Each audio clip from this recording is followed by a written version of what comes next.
अस्सलाम वालेकुम। कैसे हैं आप सब लोग? उम्मीद करती हूँ सब खैरियत से होंगे। आज से न्यू नॉवल स्टार्ट किया जा रहा है जिससे लिखा है एंजल अरूज ने। नॉवल का नाम जाने जागीर की फर्स्ट एपिसोड आपकी खिदमत में हाजिर है। अगर आप मेरे चैनल पर नए हैं तो काइंडली चैनल को सब्सक्राइब और कमेंट, लाइक और शेयर ज़रूर कीजिएगा। नॉवल ये कैसा लगा आपको पिछले नॉवल्स की तरह, तो अपनी राय का इजहार ज़रूर कीजिएगा कमेंट में। तो आइए फर्स्ट एपिसोड की तरफ चलते हैं। हर सू रंग बिरंगी लाइट्स जल रही थीं, जिसमें लड़के और लड़कियां एक दूसरे की बाहों में बाहें डाले थिरकते नजर आ रहे थे, जैसे वो काफी नागवारियत से हाथ में मशरूब का गिलास पकड़े बैठे देख रहा था। बहुत सी लड़कियों ने उसे अपनी अदाओं से लुभाने की कोशिश की थी, लेकिन वो हर चीज से बेनियाज आंखों में कोफ्त और नागवारी लिए बैठा घूंट घूंट हाथ में पकड़ा मशरूब अपने अंदर उतारता रहा। उसे इस माहौल से सख्त नफरत थी, लेकिन आज उसे एक बहुत ही अहम डील फाइनल करने के लिए यहाँ आना पड़ा था। वो यहाँ कभी नहीं आता अगर उसका क्लाइंट ये ना कहता कि पहले वो उसका दिल खुश करे, फिर वो उसे ये डील देगा। और दिल खुश करने से जो उसका मतलब था वो बहुत अच्छे से समझ गया था, और ये डील उसके लिए कितनी जरूरी थी ये वो बहुत अच्छे से जानता था। एक बार ये डील साइन हो जाए, फिर वो इस शख्स को अच्छे से सीधा करने का इरादा रखता था जिसने उसका इतना वक्त बर्बाद किया था। बिजनेस की दुनिया का जाना माना नाम जागीरदार राइद खान, जो अपनी जहानत और बारूद पर्सनैलिटी की वजह से जाना जाता था, जिसकी नजरों में आने के लिए लोग उसके आगे पीछे घूमते थे। वो जिस शख्स के साथ भी डील करता वो शोहरत की बुलंदियों पर पहुंच जाता था, मगर आज जिसके साथ वो डील साइन करने वाला था वो थोड़ा रंगीन मिजाज शख्स था। जागीरदार राइद खान को इस बात से कोई फर्क नहीं पड़ता था कि वो कैसा है, क्योंकि उनके खानदान में ये खुद सबसे आम बात थी, मगर उसे औरत जात में कोई दिलचस्पी नहीं थी। वो अपने खानदान में इस मामले में सबसे अलग था। जहां उसके बाप दादा को रातें रंगीन करने का शौक था, वहीं वो औरत जात से दूर रहना पसंद करता था। वो एक राजा था, मगरूर और अनापरस्त। बाप दादा की जायदाद के अलावा उसने बिजनेस में अपना नाम बना के वहां से भी काफी जायदाद बना ली थी। वो अपने मुंह में सोने का चम्मच लेकर पैदा हुआ था। जब से पैदा हुआ था उसने पूरी दुनिया को अपने कदमों में पाया था। जो चीज उसने चाही वो हर चीज उसे हासिल होती थी। हर कोई उससे मुतासिर था, कुछ उसकी पर्सनैलिटी तो कुछ उसकी दौलत से, मगर वो उनसे बाखबर होके भी बेखबर रहता था। उसे बैठे अभी 10 मिनट ही हुए होंगे जब एक लड़की, जिसने बहुत ही नाज़ेब लिबास पहना हुआ था, वो हाथ में मशरूब का गिलास पकड़े उसके पास आई।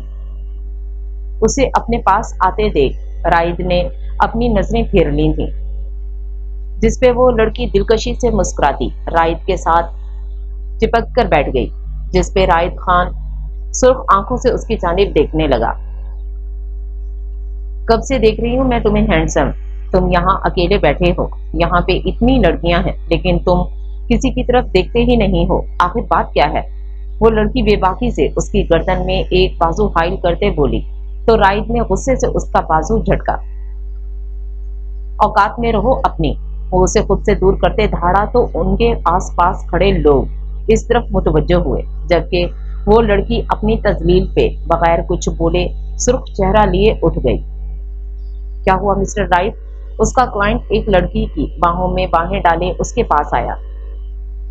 अगर आपका हो गया हो तो क्या हम ये डील साइन कर सकते हैं, क्योंकि मेरे पास और भी बहुत जरूरी काम है यहाँ बैठने के अलावा। राइद अपने लहजे को नॉर्मल रखते जब्त से बोला, तो सामने खड़े आदमी ने अपने पहलू में खड़ी लड़की को जाने का इशारा किया, जो उसके गाल पे लब रखते वहां से चली गई। मिस्टर राइड, आपको भी थोड़ी मस्ती कर लेनी चाहिए, मशरूब के साथ शबाब हो तो और अच्छा लगता है। उसका क्लाइंट एक फाइल पर साइन करते उसके हाथ में मशरूब का ग्लास देखते मुस्कुरा के बोला, तो राइद ने सर झटका। साइन होते ही वो फाइल उठाए तेजी से वहां से निकल गया। उसने रुक के उस शख्स से हाथ मिलाना भी जरूरी नहीं समझा था। डील साइन हो गई थी, उसे बस यही चाहिए था। बाकी उसे अब किसी चीज की परवाह नहीं थी। आगे वो सब खुद अच्छे से संभाल सकता था। एमल दयार साहब अपनी इकलौती बेटी को आवाज लगा रहे थे, पर एमल तो जैसे सामने न्यूज में आते शख्स को घूरने में मसरूफ थी। एमल, कब से एक ही न्यूज देख रही हो बेटा, आगे भी कर लो कुछ थोड़ा। एमल आंखों में नफरत की चिंगारी लिए कब से स्क्रीन पर चमकते शख्स को देख रही थी।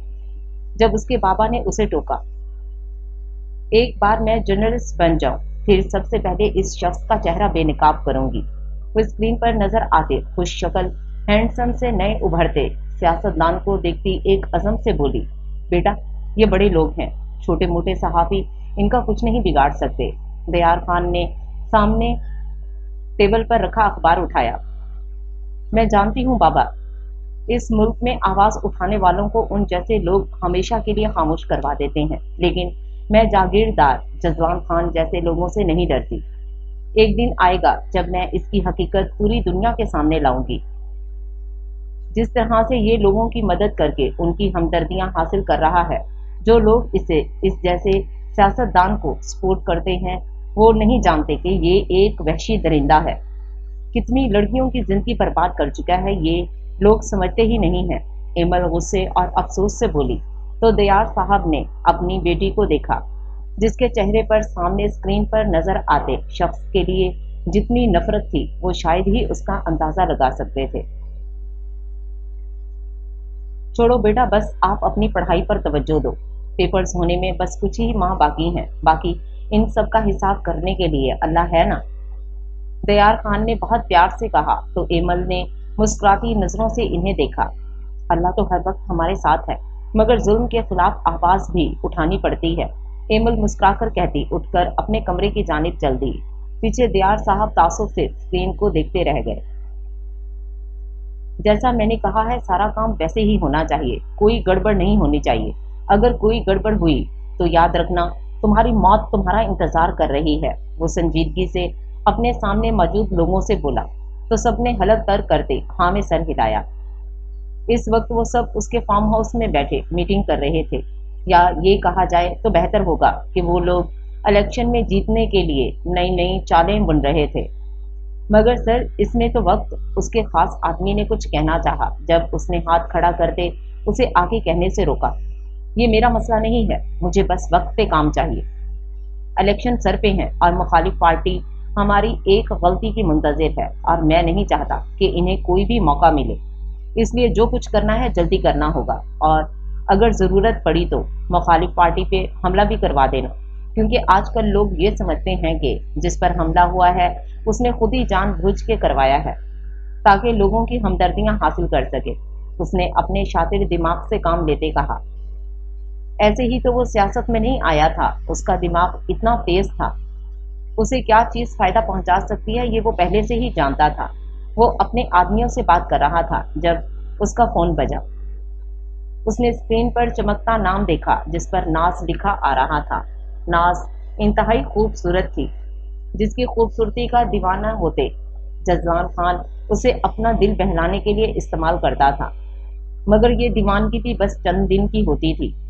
इधर उसे कोई और शिकार मिला, उधर उसने पहले वाले शिकार को अच्छे से इस्तेमाल करके टिश्यू पेपर की तरह फेंक दिया। वो पूरी तरह अपने बाप दादा पे गया था।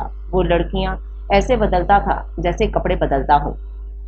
उसका एक असूल था, वो कभी किसी लड़की के साथ जबरदस्ती नहीं करता था। उसने कभी किसी लड़की के साथ जबरदस्ती नहीं की थी, क्योंकि वो जानता था दौलत की लालच में लड़कियां खुद उसके पास आती थीं, और वो खूब उनका अच्छे से इस्तेमाल करके दिल बहलाता था। उसे गरूर था कि कोई लड़की उसे ठुकरा नहीं सकती, और हुआ भी यही था। आज तक उसे किसी लड़की ने नहीं ठुकराया था। फोन बज बज कर बंद हो चुका था जब स्क्रीन पर एक मैसेज मौसूल हुआ। वो उसके बाबा का मैसेज था, जो उसे फौरन हवेली बुला रहे थे। तुम लोग सारा काम देख लेना, मुझे अभी जाना है। वो टेबल पर रखी अपनी गाड़ी की चाबियां उठाते उठ गया, तो साथ ही उसके सारे आदमी भी उठ खड़े हुए। जवाद, एक गलती नहीं होनी चाहिए। वो अपने खास आदमी जवाद को उंगली उठाकर बावर करवाता बाहर निकल गया। اس کی گاڑی کے ساتھ ہی اس کے گارڈز کی گاڑیاں بھی اس کے ساتھ ہی نکلی تھیں۔ وہ گاؤں جانے والے راستے پر گامزن تھا جب اسے ایک لڑکی سڑک کے کنارے کھڑی نظر آئی۔ اس لڑکی نے بلیک جینز کے ساتھ وائٹ کرتی پہنی ہوئی تھی، دوپٹہ ایک کندھے پہ بے نیاز جھول رہا تھا، اسی کندھے پہ ایک بیگ ڈالا ہوا تھا، آنکھوں پہ سن گلاسز لگائے اس لڑکی کی سنہری رنگت کافی چمک رہی تھی۔ اس لڑکی کو دیکھتے ہی جزلان خان کا دل مچلنے لگا تھا، اس لڑکی کی چاہ کرنے لگا تھا، اور ایک بار اس کا دل جس کی چاہ کرتا ہے اسے جاگیردار جزلان خان کسی بھی قیمت پر حاصل کر کے رہتا ہے۔ اس نے اپنی گاڑی اس لڑکی کے سامنے روکی تو وہ لڑکی ڈر کے 2 قدم پیچھے ہوئی، مگر پھر اندر بیٹھے شخص کو دیکھتے اس کی آنکھیں حیرت سے بڑی ہوئیں۔ جزلان خان، آپ؟ کیا میں کوئی خواب دیکھ رہی ہوں؟ اس لڑکی کے چہرے پر بے یقینی دیکھتے جزلان گاڑی کا شیشہ نیچے کرتے دھیرے سے مسکرایا۔ اس کی مسکراہٹ دیکھتے وہ لڑکی تو جیسے اپنا دل دے بیٹھی تھی اسے۔ آپ کہیں جا رہی ہیں محترمہ؟ اس نے شیریں لہجے میں استفسار کیا۔ جی، شہر جا رہی تھی، یہاں گاؤں کسی کام سے آئی تھی، پر راستے میں ہی میری بس خراب ہو گئی، آگے سے پیدل چلتی چلتی آ رہی تھی کہ آپ ایک دم سے آ گئے، وہ لڑکی ہاتھ نچا نچا کے بولی، جبکہ جزلان خان اس کا باریک بینی سے جائزہ لینے میں مصروف تھا۔ آپ کو میرے گارڈز آپ کے گھر تک بحفاظت چھوڑ آئیں گے، لڑکی کو کہتے ساتھ اس نے ہاتھ باہر نکال کر پیچھے گاڑی میں بیٹھے گارڈز کو اپنی طرف آنے کا اشارہ کیا، جس پہ اس کے گارڈز فوراً اس کے سامنے حاضر ہوئے۔ بہت بہت شکریہ آپ کا، اگر آپ نہیں ہوتے تو نہ جانے مجھے اور کتنی دیر یہاں کھڑے رہنا پڑتا۔ وہ لڑکی تو جیسے خوش ہو گئی تھی۔ آپ اپنا نمبر مجھے دے دیں تاکہ گھر پہنچنے کے بعد میں پوچھ سکوں کہ میرے گارڈز نے آپ کو بحفاظت پہنچا دیا ہے، جزلان خان نے سائڈ مسکان کے ساتھ کہا۔ اس لڑکی نے جلدی سے اپنا نمبر اسے لکھوا دیا۔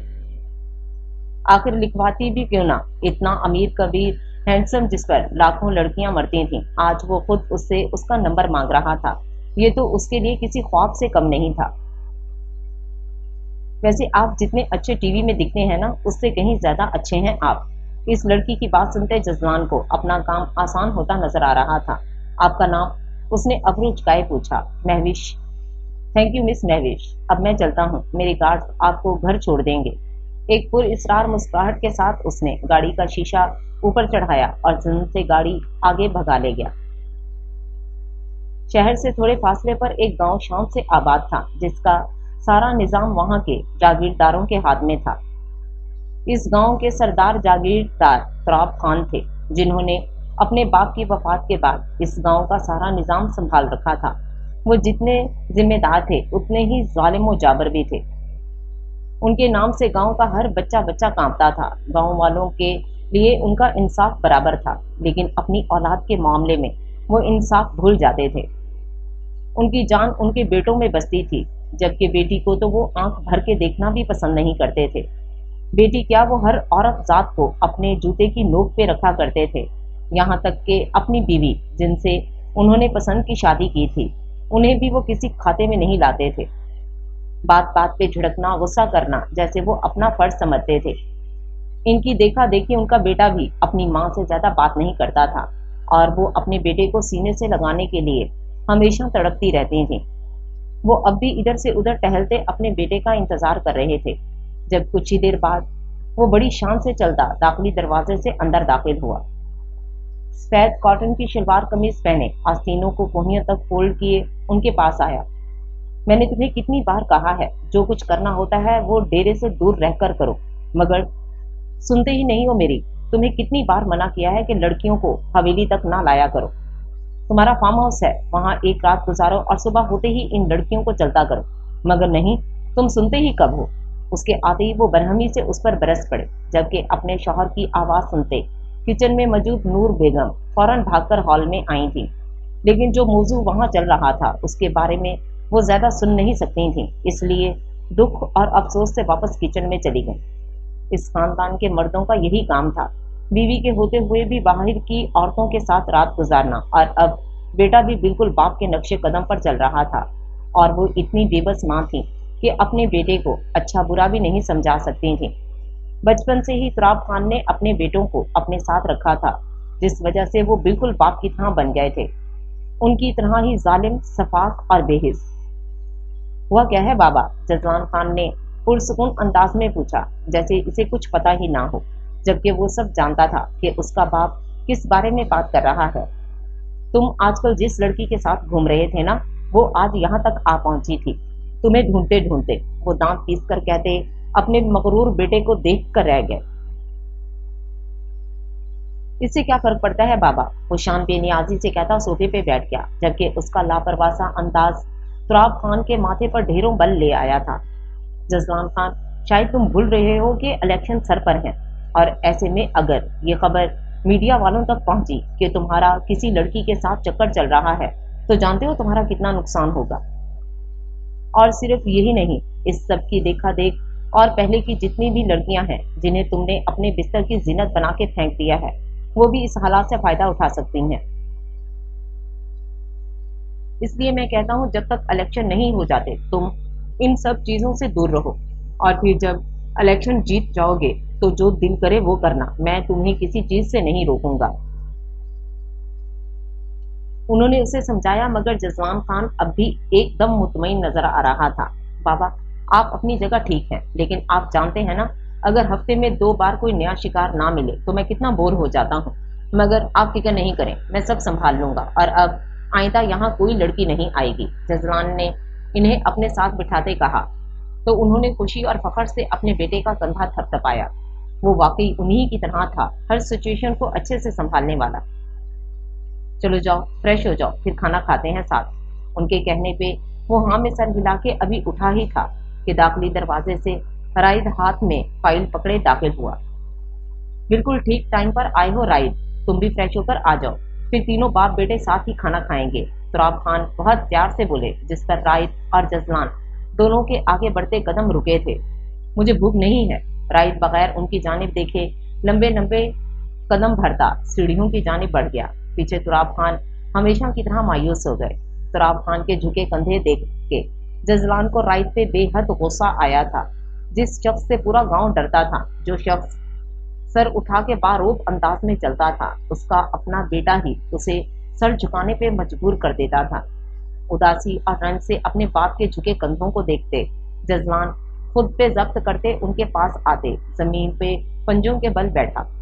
बाबा, आप क्यों अपना दिल छोटा कर रहे हैं? उसकी तो हमेशा से आदत है, वो तो शुरू से ही बदलिहाज है, आप जानते हैं, फिर भी बार बार उसे मुखातिब करते हैं। जजलान काफी जब्त से इन्हें समझा रहा था, वरना उसका बस नहीं चल रहा था कि वो जाके राइड का मुंह तोड़ दे।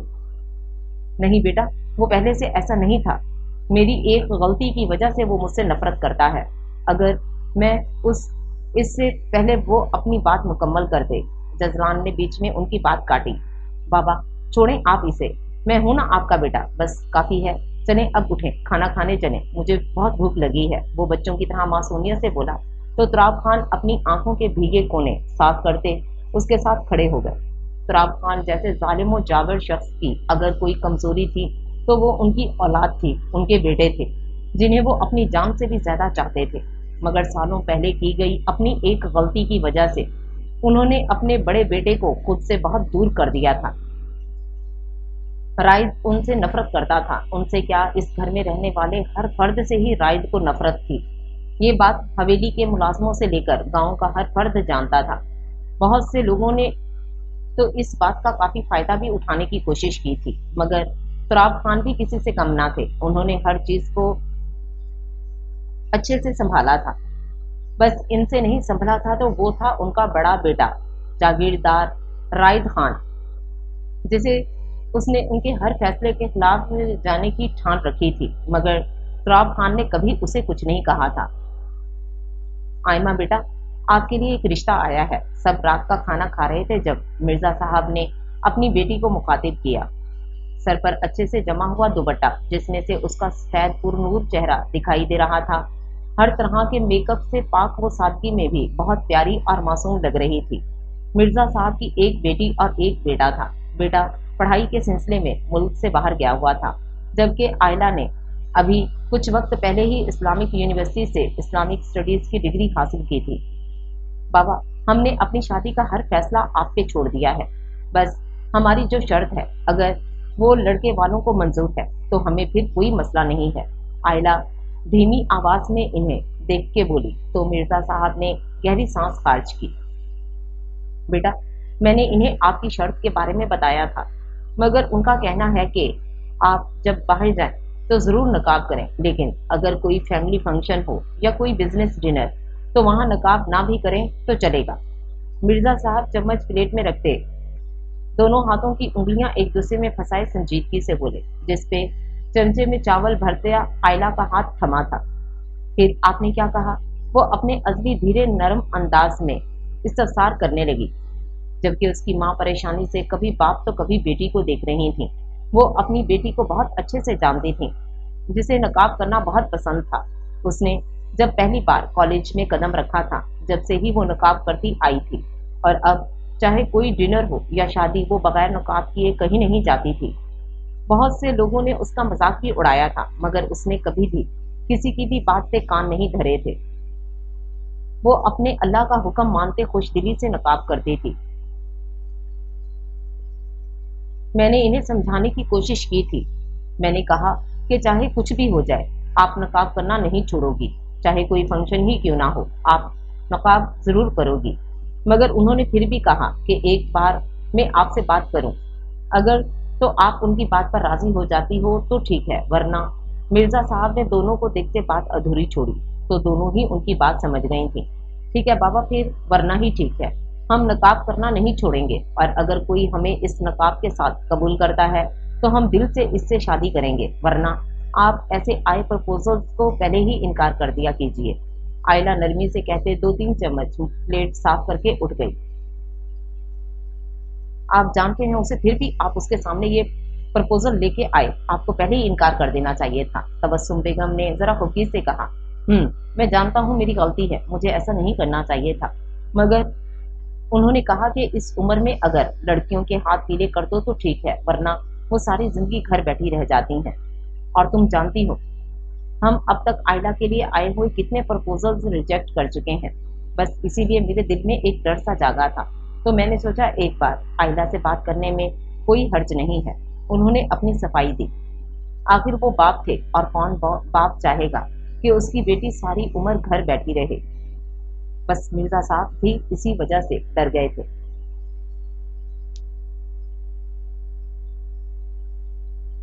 हमारी बेटी क्या आपके लिए बोझ हो गई है मिर्जा साहब? तबस्सुम बेगम भराई आवाज में पूछने लगी। नहीं तबस्सुम, बेटी कभी बोझ नहीं होती, बस माँ बाप को उसके नसीब से डर लगता है, और ना जाने हमारी बेटी के नसीब में क्या लिखा है, ये मैं नहीं जानता। मगर जब लोग तरह तरह की बातें करते हैं ना मेरी बेटी के बारे में, तो मुझे अच्छा नहीं लगता। मिर्जा साहब के लहजे में दुख की रमक थी। आप परेशान नहीं हो, देखिएगा अल्लाह ने जरूर हमारी बेटी के नसीब में अच्छा ही लिखा होगा, और सही वक्त आने पर वो उसे मिल भी जाएगा। तबस्सुम बेगम काफी अच्छे से उनकी परेशानी समझ रही थी, तभी तहम्मुल से गोया हुई तो मिर्जा साहब महज अस्बात में सर हिलाकर रह गए। रात का तकरीबन 2:30 बज रहे थे। हर सू सन्नाटा छाया हुआ था। इस सन्नाटे को चीरती एक चिंघाड़ती आवाज कमरे की खामोश फिजा में फैली।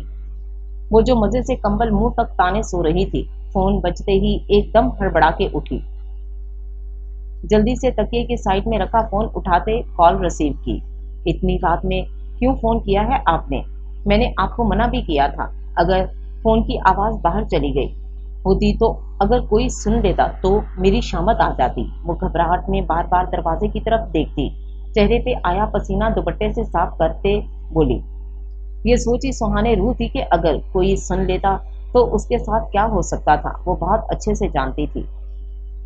तुम इतना डर क्यों रही हो? किसी ने नहीं सुना होगा, बल्कि सब अपने अपने कमरों में मजे से आराम कर रहे होंगे, जैसे तुम कर रही थी। मुझे यहाँ तड़पते हुए छोड़ के मजे से सो रही थी। वो आहिस्तगी से कहता आखिर में शिकवा कर गया। ऐसी बात नहीं है हसाम, आज दोनों भाई और बाबा भी हवेली में ही थे, मैं कैसे आपसे बात करती? उसने अपनी मजबूरी बयान की। नवाल, मैं अब और दूरी बर्दाश्त नहीं कर सकता। वो गंभीर तासर से गोया हुआ तो नवाल का दिल जोरों से धड़का। और हमारे घर वाले हमारी शादी के लिए कभी मानेंगे नहीं। वो गहरी सांस भर के बोली। तुम कोशिश तो करो अपने पापा से बात करने की, या अपनी मामा से बात करो, वो तो तुम्हारा साथ देंगी ना। हसाम ने उसे मशवरा दिया, जिसपे नवाल के लबों पर एक तल्ख मुस्कुराहट आ गई। हसाम, आप तो ऐसे कह रही हैं जैसे आप इस घर में मेरी और मामा की हैसियत से वाकिफ नहीं हैं। बाबा मामा से ठीक से बात नहीं करते और मुझे तो वो सिर्फ अपनी एक जिम्मेदारी समझते हैं जिसे वो जल्द अज जल्द अदा करना चाहते हैं। और रहे भाई, तो आप इन्हें भी अच्छे से जानते हैं। राइद भाई तो सबसे ही नफरत करते हैं और जजलान भाई, इनको मेरी जात से कोई फर्क नहीं पड़ता। उसने बेबसी और तल्खी से कहा। तो हसाम के दिल को कुछ हुआ। मैं जानता हूँ और मैं अपनी तरफ से पूरी कोशिश कर रहा हूँ अपने घर वालों को मनाने की, मगर तुम जानती हो जो कुछ हमारे खानदानों के बीच में है उसके रहते वो लोग कभी हमारी शादी नहीं करवाएंगे। इसलिए मैं कहता हूँ भाग चलो मेरे साथ। हम इन लोगों से, इन रस्मों रवाजों से, इन लड़ाई झगड़ों से बहुत दूर चले जाएंगे। वहाँ हम अपनी एक अलग दुनिया बसाएंगे जिसमें मैं और तुम हमेशा खुश, प्यार और मोहब्बत से अपनी जिंदगी बसर करेंगे। हसाम जज्ब के आलम में बोला तो नवाज ने एक गहरी सांस खारिज की। आप जानते हैं ऐसा मुमकिन नहीं है, और अगर हम ऐसा कर भी लेते तो भी आप हमारे गांव की सजा से तो वाकिफ है ना। जानते हैं ना भागने वालों के साथ क्या होता है। अगर लड़का लड़की ना मिले तो उनके घर वालों में से ही किसी एक को भरे पंडाल में पत्थर मार मार के इन्हें हमेशा के लिए मार दिया जाता है। और मैं जानती हूँ कि अगर मैं भाग गई तो मेरे बाद मेरे किए की सजा मेरी माँ को मिलेगी। इसलिए मैं कभी ऐसा नहीं करूंगी। उसकी आवाज भारी हो गई थी। आंसू लड़ियों की सूरत गाल पे फिसल रहे थे। रो नहीं नवाल, देखना एक दिन सब ठीक हो जाएगा। हसाम को यकीनन उसके लिए बहुत बुरा लगा था। वो और नवाल तकरीबन 4 साल से एक दूसरे से मोहब्बत करते थे। मोहब्बत होने के बावजूद नवाल ने बहुत बार हसाम को अपना रास्ता बदलने को कहा था। वो जानती थी उनकी शादी कभी नहीं हो सकती। उनके घर वाले आपसी दुश्मनी की वजह से कभी उनकी शादी नहीं होने देंगे। इसलिए उसने हसाम को भी और खुद को भी इस रास्ते पे चलने से बहुत रोका था, मगर सब रायगा गया।